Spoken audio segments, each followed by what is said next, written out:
Hello, good morning sa tanan. Mayang hapon, good morning. So, nada ko i-share sa inyo na na-experience na nako. Gusto na ako nga ma-experience po ninyo. Sa mga nagsugod dira og vlog-vlog, then post-post sa Facebook Reels, then sa FB. Maka-income jud ay kay ako gani naka-income na gani ko. Dili kay siya dako sa kuha pero lapas siya 10k dako na kasi na siya binulan siya in-stream ads mas dako og igo ang in-stream ads. Ang in-stream ads manggod kanang naay advertise sa imong long video sa last part na advertise ana depende naman po ko'y video nga nag-advertise siya sa tunga then sa last part nag-advertise na double ba. So yan, gusto po na akong ma-experience ninyo. Sa mga bago pa nagsugod dira, padayon lang mo, ay mo kawalang paglaom.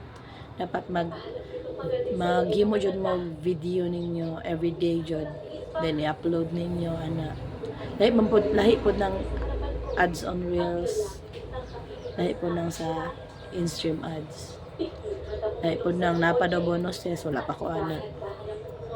Sa stars na ako income man sa stars kaya na ako'y naghatag sa pag stars pero karon dili pa kay siya ma-withdraw no kay gamay pa man ang stars good. So sa in-stream ads lang ko.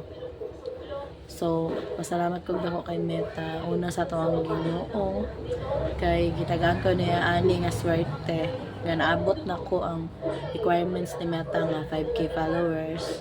Kay karon 14k followers nako 14,186 ata followers nako and then nakaabot ko sa iyahang gipangayo ni Meta nga 60 minutes views mo nang na open na set up ako ang in-stream ads kay tungod anang 60 minutes views.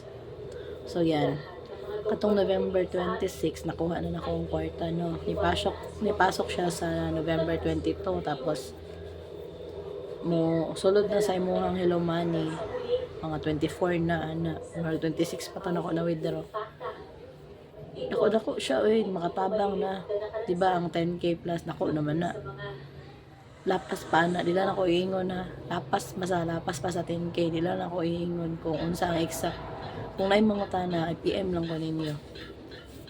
So dako po siya para sa kuha kay siyempre nagsugod pa man jud ta. Kung magsugod ta nadyo ta sa pinakaubos diba dili ta dapat mo sana mag-expect nga dako na kay tag sweldo ana dapat maghulat lang ta sa right timing kung tagantag dako ni Meta si Meta mag-rate ano sa tong mga video dapat mag-enjoy lang ta mag-upload sa tong mga video so ang nagtudlo ko din sa akong amiga na taga Toril nga si Jennifer. Salamat sa imo Jennifer, God bless sa imo ha.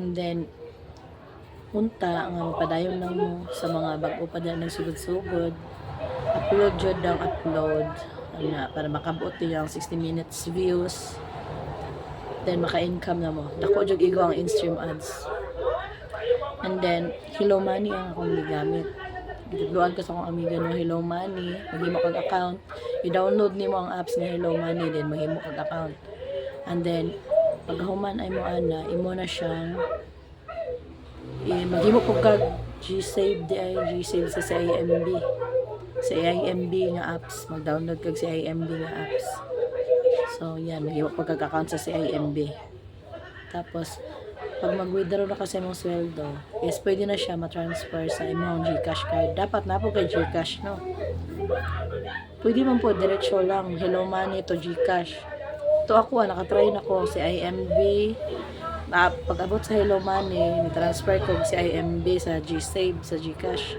tapos na-withdraw na ako sa GCash gamay lang po dyan charge no 8 pesos at ata so yan kalimot na ko na ako gi-check sa resibo murag 8 jud to ang kaltas so yan indot ko siya nga kung ano nga inani ang ginahimo ni Meta aron maka-income pud ta mga small creator mga digital creator ayan mga vlog sa FB so yan padayon lang ta kay tinuod jud ay dili na ko specific ang amount sa akong sahod Atong November 26 nakuha na nako. And then atong December is wala man kaabot akong sweldo kay $85 naman, so wala. Dili mo siya pwede ma-withdraw no kung dili makabot og $100. So katong January bag-o lang pod karong January 26 nakuha na po na ako akong sahod. So thankful kayo ko kay Meta. So thank you so much mo lang. God bless sa pangtanan. Padayon lang.